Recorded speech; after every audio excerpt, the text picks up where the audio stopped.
धन्यवाद। उम्मीद करती हूँ आप सब अच्छे होंगे। लेक्चर सीरीज थोड़ी सी डिसकंटिन्यूट हो रही है, लेकिन आप उस डिसकंटिन्यूटी को इग्नोर करते हुए वीडियो लेक्चर को एंजॉय करें।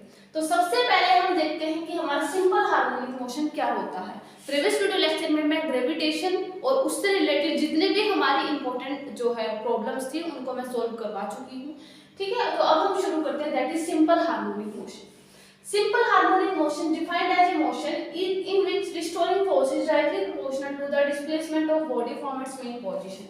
अब इसका एक एग्जांपल ले सकते हैं जैसे कि स्प्रिंग। ठीक है, अब मान लिया कि ये हमारा स्प्रिंग है।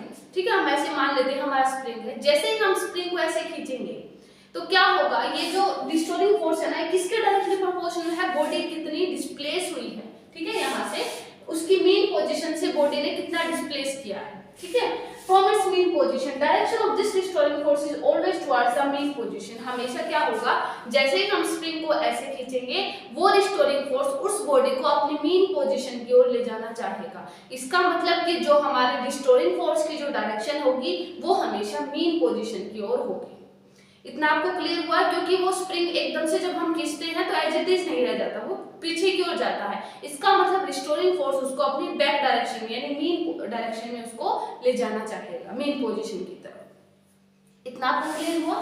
ठीक है, अगर आपको डेफिनेशन आती है तो आप ये चीज लिखना कि defined as a motion in which restoring force जो है डायरेक्टली प्रोपोर्शनल होगा displacement of body from its mean position, and जो डायरेक्शन हमेशा क्या होगी, मेन पोजीशन की तरफ होगी। ठीक है, अब acceleration of a particle execute simple harmonic motion. अब ये जो पार्टिकल है, क्योंकि हम जब स्प्रिंग को ऐसे खींच रहे हैं तो उसके जो पार्टिकल होंगे वो उसमें जो एक्सेलरेशन होगा पार्टिकल का वो एक सिंपल हार्मोनिक मोशन एग्जीक्यूट करेंगे।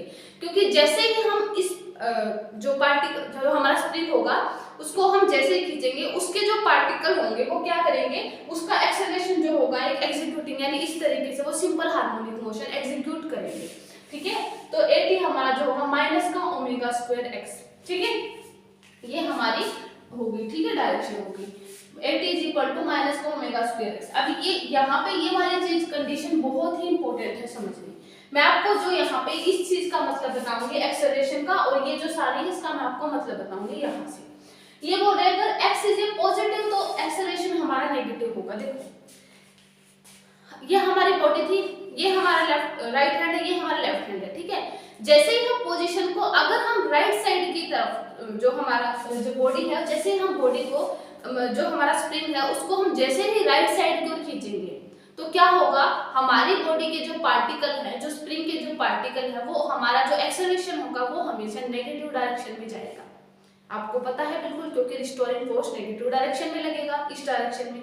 तो जैसे ही उसको एक्स डायरेक्शन की ओर खींचेंगे तो हमारा जैसे ही हमारा पॉजिटिव एक्स का मतलब जैसे ही हम इसको एक्स डायरेक्शन में पॉजिटिव एक्स डायरेक्शन में डिस्प्लेस करेंगे तो एक्सेलरेशन हमारा नेगेटिव होगा, यानी इस डायरेक्शन में हमारा एक्सेलरेशन लगेगा। क्लियर, यहीं से अगर हमारा एक्स नेगेटिव हो गया यानी हम स्प्रिंग को इस डायरेक्शन में खींचेंगे, किसकी, लेफ्ट डायरेक्शन की ओर, तो एक्सेलरेशन होगा हमारा इस डायरेक्शन में। ठीक है, तो इसलिए एक्सेलरेशन होगा हमारा पॉजिटिव। इतना आपको क्लियर हुआ। जैसे मैंने आपको करवाया था ना स्प्रिंग के जो डायग्राम मैंने आपको बताया था टेंशन और स्ट्रिंग में इस तरीके से, तो जैसा कि मैंने बताया था कि अगर बॉडी नीचे की ओर इस तरीके की ओर लटक रही है तो एक्सेलरेशन हमारा इस तरीके ऊपर की ओर जाएगा। वही केस यहाँ पे लग रहा है। ठीक है, तो इसमें कोई प्रॉब्लम वाली बात नहीं है, बिल्कुल इजी है। ठीक है, तो एक्सेलरेशन हमारा, और ये भी हमें ध्यान रखना है कि always towards the centre of oscillation, जिस डायरेक्शन में हमारी ऑसिलेशंस होगी सेंटर ऑफ ऑसिलेशन की तरफ हमारा एक्सेलरेशन होगा। ठीक है, इतना क्लियर हुआ आपको सिंपल हार्मोनिक मोशन के बारे में। अब इस चीज को बिल्कुल ध्यान रखना है कि यहाँ पे जो सिंपल हार्मोनिक मोशन है इस इक्वेशन को ध्यान मतलब लिखना जरूर है, ये सारी डेफिनेशन लिखने के बाद, और ये लिखने के बाद यहाँ तक पूरा आपको लिखना है कि अगर x पॉजिटिव होगा तो एक्सेलरेशन नेगेटिव होगा, अगर x नेगेटिव होगा तो एक्सेलरेशन पॉजिटिव होगा। आप इसकी डेफिनेशन भी दे सकते हैं, because when x is a positive तो हमारा जैसे हम x पॉजिटिव डायरेक्शन में लेंगे तो एक्सेलरेशन आ जाएगा नेगेटिव। आप इसकी डायरेक्शन आपको जो है ओरली भी लिख सकते हैं। ठीक है, आप इसको वैसे भी लिख सकते हो और वैसे भी आप समझ आ गया। ठीक है, समझ आने के बाद तो हम थोड़ा सा क्वेश्चन को बड़ा करने के लिए अपने लैंग्वेज में भी लिख सकते हैं, ताकि हमारे जो है मार्क्स अच्छे ऑब्टेन हो जाए। इतना क्लियर हुआ आपको? ठीक है, अब यहाँ से आपको कुछ चीजें इसके बारे में लिखनी पड़ेगी। जो हमारी सिंपल हार्मोनिक मोशन होती है ना, वो हमारी पीरियोडिक भी हो सकती है और ऑसिलेटरी भी मोशन हो सकती है। लेकिन देखो आप ऐसे लिखना कि all simple harmonic motion are oscillatory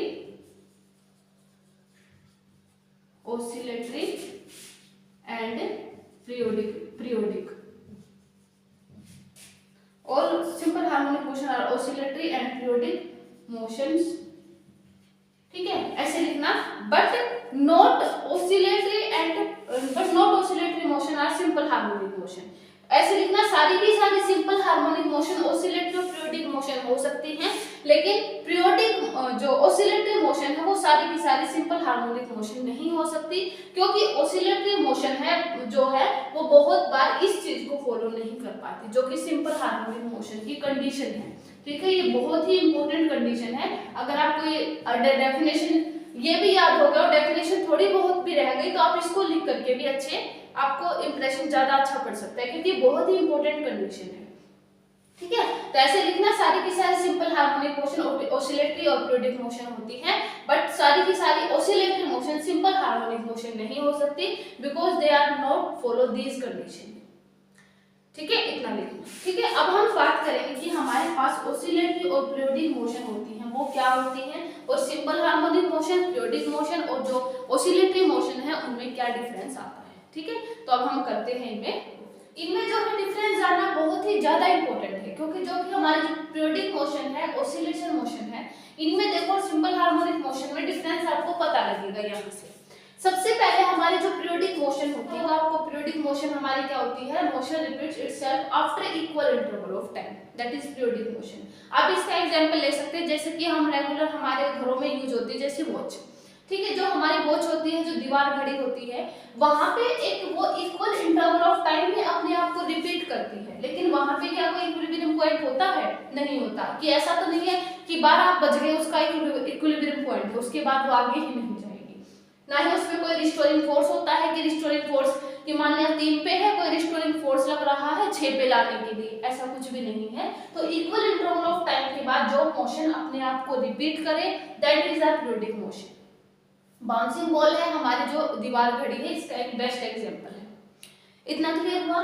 उसके बाद हमारी ऑसिलेशन मोशन है। अब ऑसिलेशन मोशन हमारी क्या होती है, to and fro motion of a particle about a mean position in which extreme particle moves in either side of equilibrium और मीन पोजीशन।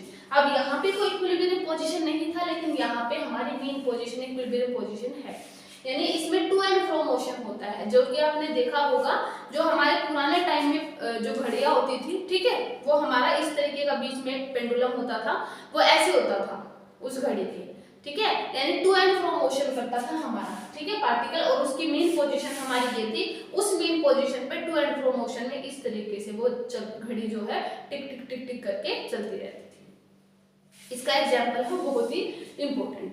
ठीक है, टू एंड फ्रो मोशन होता है about a mean position in which particle moves either side of the equilibrium position. It is a kind of periodic motion. बिल्कुल है periodic motion, क्योंकि equal interval of time में वो भी अपने आप को एक रिपीट ही कर रही है, तो ये हमारे पीरियोडिक मोशन का टाइप है।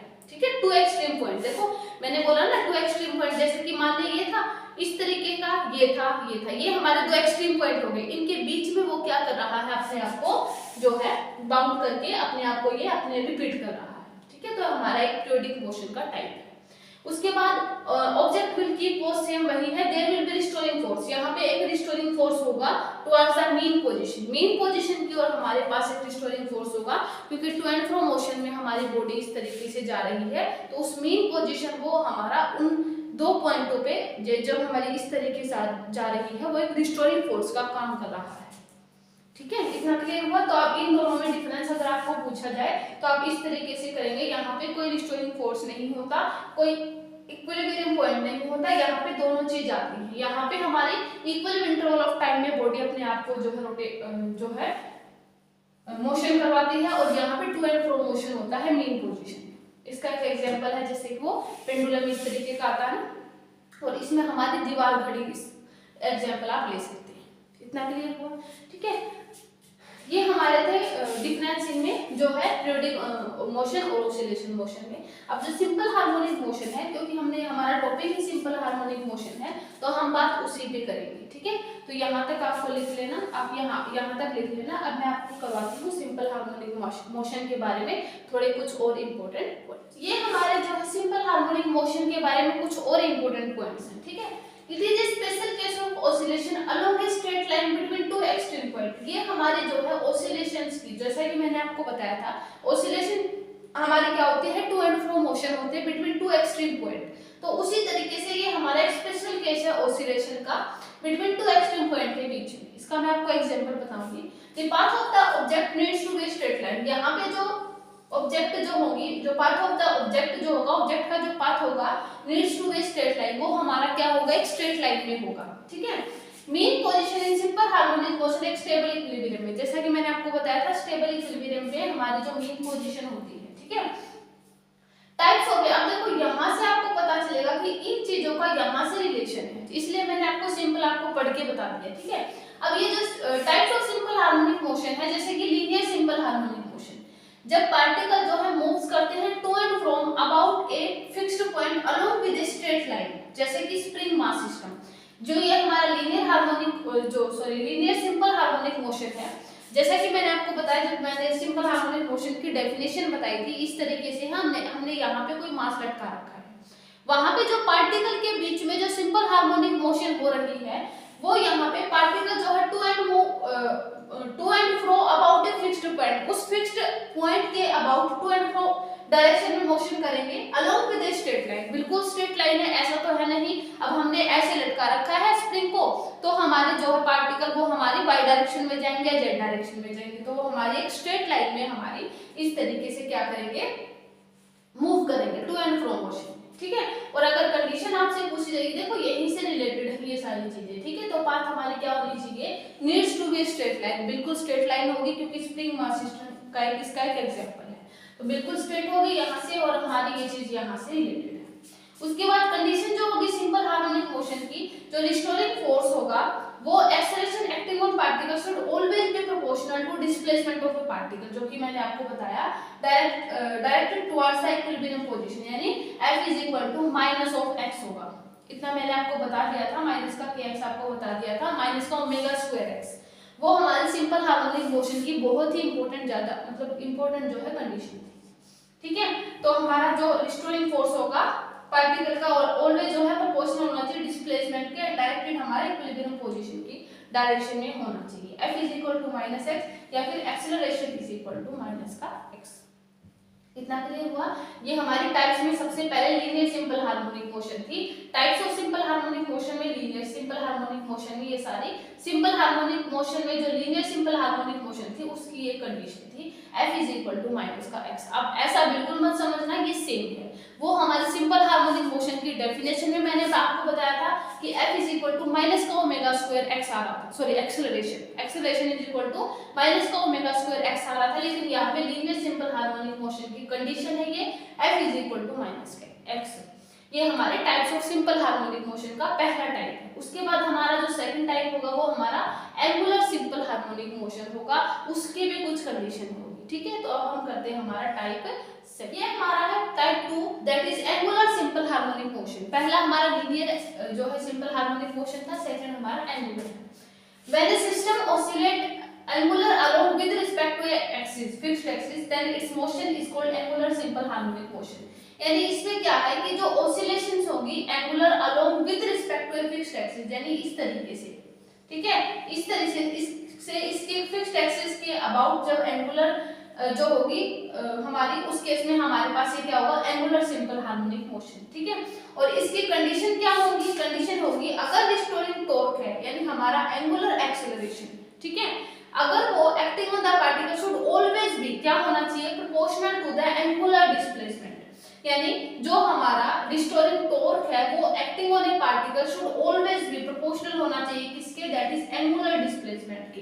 ये कंडीशन गिवन है ना, ये हमारा एंगुलर डिस्प्लेसमेंट होता है, हमारा क्या होगा, एंगुलर डिस्प्लेसमेंट, ठीक है, of a particle directed towards the equilibrium position. और ये हमारा क्या होगा, हमेशा ही इक्विलिब्रियम पोजीशन की डायरेक्शन में लगेगा, बिल्कुल लगेगा इक्विलिब्रियम में, क्योंकि जैसे कि हम मान सकते हैं कि हमारी बॉडी जो है इस तरीके से एक फिक्स्ड एक्सिस के अबाउट रोटेट कर रही है, तो ये हमारा किस डायरेक्शन में लगेगा टॉर्क, ये हमेशा ही हमारा इक्विलिब्रियम पोजीशन की डायरेक्शन में उसको जो है करना चाहेगा, अपनी डायरेक्शन में लेना चाहेगा। ठीक है, ये हमारी होगी condition to execute simple harmonic motion. इतना आपको क्लियर हुआ। इसके जो एंगुलर सिंपल हार्मोनिक मोशन का एग्जांपल आप लेकर चल सकते हैं, जैसा कि हमारी अर्थ जो होती है सन के चारों तरफ जो राउंड लगाती है ना, वो हमारी जो है एंगुलर सिंपल हार्मोनिक मोशन है। आप उसका एक एग्जांपल ले सकते हैं, क्योंकि यहाँ पे जो है हमेशा ही हमारा एंगुलर डिस्प्लेसमेंट डायरेक्टेड टुवर्ड्स किस में होगा, इक्विलिब्रियम पोजीशन में। तो इसका आप एग्जांपल ले सकते हैं जब हमारी अर्थ सन के चारों तरफ राउंड लगाती है। इतना क्लियर हुआ। तो ये हमारा हो गया that is angular simple harmonic motion. यही हमारी सिंपल हार्मोनिक मोशन की मैंने आपको कुछ इंपॉर्टेंट पॉइंट बताए हैं, उसके कुछ टाइप्स बताए हैं। अगर आप ये लिखना आता है तो आप उसको कैसे लिखेंगे, किस तरीके से मार्क्स ऑब्टेन करने के लिए आप उनके पॉइंट लिखेंगे। ठीक है, ये हमारी थी सिंपल हार्मोनिक मोशन। ठीक है, इसके बाद हमारी जो सिंपल हार्मोनिक मोशन की इक्वेशन है उसको हम जो है डिराइव करेंगे, और हमारी इक्वेशन हम बताएंगे वो हमारी क्या होती है। वैसे तो हम पहले ही बता चुके हैं सिंपल हार्मोनिक मोशन की कि जो एक्सेलरेशन होगा वो हमेशा माइनस का ओमेगा स्क्वायर एक्स होगा, लेकिन उसको हम डिराइव करेंगे। ठीक है, सो आज की वीडियो लेक्चर में हम इतना ही करते हैं। वीडियो को लाइक करते रहें, शेयर करते रहें। Thank you so much.